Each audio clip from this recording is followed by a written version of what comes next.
इस सिरमटोली स्थित जो सरना स्थल है यहाँ पर बुलाई है, क्या वजह है कि तमाम जो समाज के लोग हैं उनको यहाँ पर पहुँचना पड़ा, और कुछ गंभीर विषय है जिसको लेकर के आप लोग पूरे समाज के लोग मिलकर मंथन करने का काम कर रहे हैं? निश्चित रूप से सबसे पहले तो आप मीडिया के तमाम बंधुओं को हमारी ओर से हृदय से बहुत बहुत जोहार है।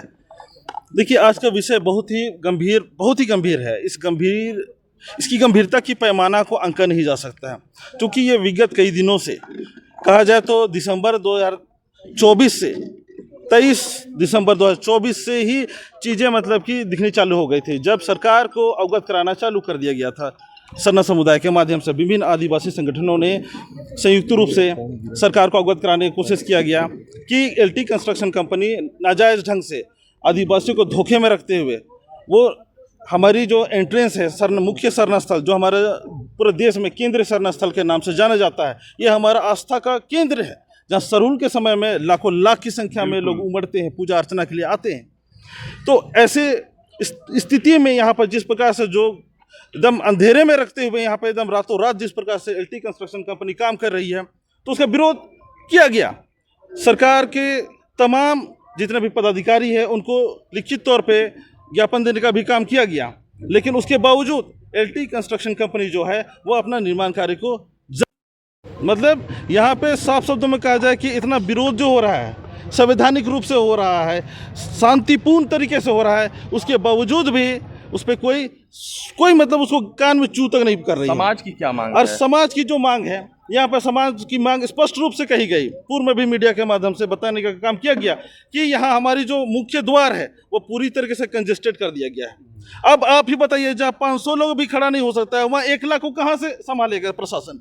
क्योंकि विधि व्यवस्था का जो चीज़ है, जो सरहुल के समय में स्पष्ट रूप से कहा जाता है कि पूरा रांची में ध्वस्त रहता है, जिसको प्रशासन और संभाल ही नहीं पाता है। ऐसे स्थिति में यहाँ पर जिस प्रकार से 12-13 फीट का रोड बना दिया गया है, 12-13 फीट में प्रशासन बताए, यहाँ के सरकारी तंत्र बताए, और यहाँ पे जो निर्माण कर रही एलटी कंस्ट्रक्शन जो एलटी फेल्टी जो है, उसको बताना चाहिए कि आदिवासी सरना समाज कैसे यहाँ पर मतलब कि पूजा अर्चना के लिए आएगा, उसको बताना चाहिए। क्योंकि बार बार आप लोग के चैनल के माध्यम से, मीडिया के माध्यम से बताने का काम किया जा रहा है, उनको कहा भी जा रहा है, अब रोका भी गया था कि आप तब तक काम नहीं करें जब तक आप इस जो कंजेस्टेड कर दिए हमारे एंट्रेंस को तो फ्री नहीं कर दे। इस पर राज्य के जो जनजाति कल्याण मंत्री है आदरणीय चमला निंडा जी भी यहाँ पर औचक निरीक्षण के लिए पहुंचे। उन्होंने भी कड़े शब्दों में कहा था कि यहाँ पर हमारी सरना धर्मलंबी की आस्था के साथ आप खिलवाड़ नहीं कर सकते। उनका हमारी जो आस्था है,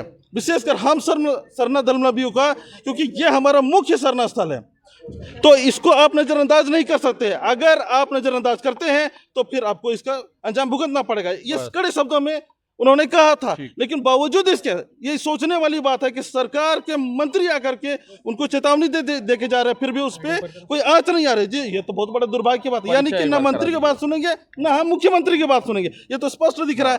तो हम आदिवासियों की जो स्पष्ट मांग है कि हमारी एंट्रेंस को फ्री करे, हमारे गेट के सामने किसी भी प्रकार का आप अतिक्रमण करिएगा, हम बर्दाश्त नहीं करेंगे। यदि अगर आपको कुछ भी करना है, या तो आप ऊपर फ्लाईओवर को लेके जाइए, अन्यथा आप यहाँ से नीचे से फ्लाईओवर हटाइए। परिचय पूरा कैमरे पर। सोनू कलखो, समाज सेवी, रांची, झारखंड। बहुत धन्यवाद दादा। यहाँ के जो अस्तित्व, जो हमारी जो आस्था है, उससे वो बचा रह सके। कितना मतलब जमीन था जो लिया गया है, इस तरह से सरना की जमीन को छेड़छाड़ करने की बात नहीं कही गई थी, और ये हमारे लिए बहुत विचलित करने वाली स्थिति है। हमारा 28 विधानसभा बाबूलाल मरांडी को मिला के 29 विधानसभा में हमारा आदिवासी विधायक है। 5 अभी लोकसभा से हम लोगों ने संसद में भेजा है, ताकि हमारा संविधान संरक्षित जो भी अधिकार है वो लोग सुरक्षित रहे। लेकिन यहाँ की जो परिस्थिति है, CNT-SPT एक्ट में भी ऐसा लूपहोल ये लोग छोड़ दिया गया है। हमारे समाज के भी कुछ जयचंद लोग हैं जो इन सब चीज़ों को बढ़ावा दे रहे हैं, और यहाँ पर आज पूरा सामाजिक संगठन भिन्न जो भी ये केंद्रीय सरना समिति है, उनके अगुवे लोग आए हुए हैं। और अभी फिर कुछ दिन पहले मुख्यमंत्री से भी मिला गया, राज्यपाल से भी मिला गया। उन लोगों ने आश्वासन दिया कि यहाँ का जो भी कार्य हो रहा है वो आगे नहीं होगा। लेकिन अभी देखिए, वो कार्य रुका नहीं है, लगातार चल जा रहा है। लेकिन हम लोग अपने आप को ठगा महसूस कर रहे हैं इस झारखंड राज्य में अपनी सरकार को ला के भी अगर सरकार अगर हमारी मनोभावनाओं को ऐसे ही कुचलता रहा, हमारे धार्मिक स्थल को केंद्रीय स्थल के बारे में नहीं सोचा, तो हम लोग भी सोचने में मजबूर हो जाएंगे कि उनके साथ हमें रहना है कि नहीं रहना है। जैसा कि आप कह रहे हैं परविंदा, अगर डीपीआर चेंज नहीं होता है तो फिर आपके पास क्या विकल्प होगा? हम लोग इसका पुरजोर विरोध कर रहे हैं। अगर नहीं होगा, हम लोग अपना जल जंगल जमीन के आदिवासी हमेशा संघर्ष करते आया है 24 वर्ष से, जब से हमारा जयपाल सिंह मुंडा जब से ये झारखंड अलग राज्य का आवाज़ उठाए थे, तब से हम लोग संघर्षशील है। अगर नहीं होगा, हम लोग जल जंगल जमीन के लिए जैसे बिरसा मुंडा ने उलगुलान किया था, तो इस बार भी हम लोग उलगुलान करेंगे। सरकार से सीधी लड़ाई होगी, हम लोग भी काम को रोक देंगे यहाँ पर। धन्यवाद। आज सरना समाज की बैठक हो रही है, क्या पूरा मामला है? देखिए, पूरा मामला यही है कि हम लोगों को अपना जो धार्मिक स्थल है उसे बचाना है। टोटल ये 46 डिसमिल था और आज सिमट के देखिए, अगर आप नापी कीजिएगा तो हमको लगता है 25 डिसमिल भी नहीं बचा होगा। और सर्वे के अनुसार देश भर में ये टॉप 5 में ये शोभा यात्रा को गिना जा रहा है। तो आप देख सकते हैं कि आने वाले 1 अप्रैल को ये शोभा यात्रा है। अगर 250-300 शोभा यात्रा आएगी तो इस तरह गलियारी में आएगी। हम लोगों ने इस फ्लाईओवर का जो चूँकि LNT के द्वारा बन रहा है और यहाँ कनेक्टिंग फ्लाईओवर भी बनना है, उसका फुल जोर विरोध कर रहे हैं। क्योंकि अगर ये बनता है तो ये सक्रिय गली हो जाएगा, जिससे 300-400 खोड़ा जो आएगी वो काफ़ी दिक्कत हो सकता है। हो सके ऐसा ना हो, भगदड़ मचे तो आदमी किधर जाएंगे। तो इसका हम लोग पुरजोर विरोध कर रहे हैं। और विगत दिन हम लोगों ने मुख्यमंत्री से भी मिला, राज्यपाल से भी मिला, आदिवासी कल्याण मंत्री से भी मिला, पर सभी से आश्वासन ही मिल रहा है। तो हम लोग कहाँ जाएंगे, इसलिए हम लोग आज बहुत बड़ी रणनीति बना रहे हैं और आने वाले समय में पूरे राज्य भर से लोगों को बुला के हम लोग आक्रोश महारैली की तरह यहाँ विरोध भी करेंगे। आप कह रहे हैं कि जो 66 डिसमिल जमीन था वो 25 हो गया, तो बाकी डिसमिल कौन कब्जा किया? कुछ देखिए, अगल बगल दीवार जब उठा उसमें कुछ खपा। आप देख रहे LNT के तरफ जो दीवार दिख रहा है, ये पहले बोला गया था कि हम 5 से 7 डिसमिल लेंगे, पर वो बढ़ा के 14 डिसमिल आ गया। और वो फिर अभी कनेक्टिंग फ्लाईओवर बनाने के लिए फिर वो 10 डिसमिल मांग रही है। तो कहीं ना कहीं ये पूरा खत्म हो जाएगा, तो केंद्रीय सरना स्थल फिर कहाँ बचेगा? तो मामला ये है कि अगर ये बन रहा था, हाँ, तो उसी समय आप लोग विरोध क्यों नहीं किए? उस समय भी विरोध हुआ है, कई जगह ज्ञापन भी दिया गया है, हमारे पास ज्ञापन कॉपी भी है। अब तो निर्माण कार्य पूरा हो रहा है, तब फिर कैसे घसकेगा ये ब्रिज? कैसे न घस के? हम लोगों ने कई ऐसा आपका रिंग रोड में कई रास्ता बना, हम लोगों ने उसे विरोध करके सीधे कराने का काम किया है। तो ये तो सिर्फ यहाँ पे तो ढालू हो रहा है। तो ये भी अगर सही सरकार चाहेगी, तो अगर आदिवासी के हित में सरकार है तो जरूर इसे काम रोक के यहाँ पे काम बंद कराएगी। कुछ दिनों पहले मंत्री चमरा लिंडा जी आए थे, क्या कह के गए?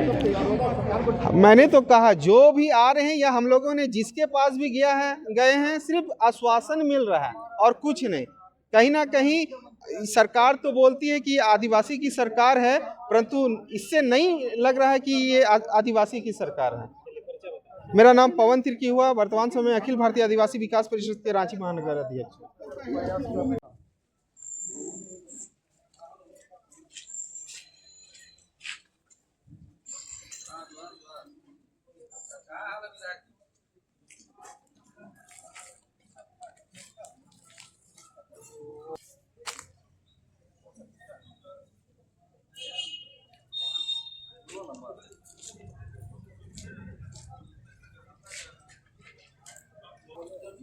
सुरेन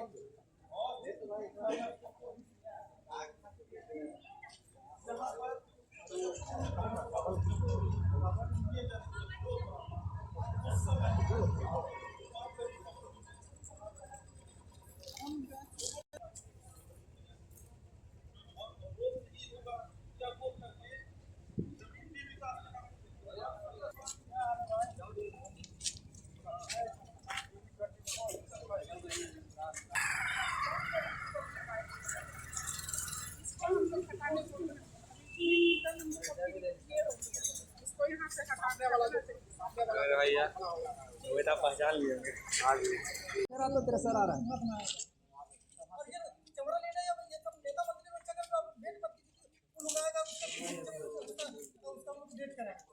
भैया एक मिनट, एक दादा 1 सेकंड बैठिए, फोटो खींच रहे हैं। 1 सेकंड बैठिए, सिर्फ 1 सेकंड बैठिए ना।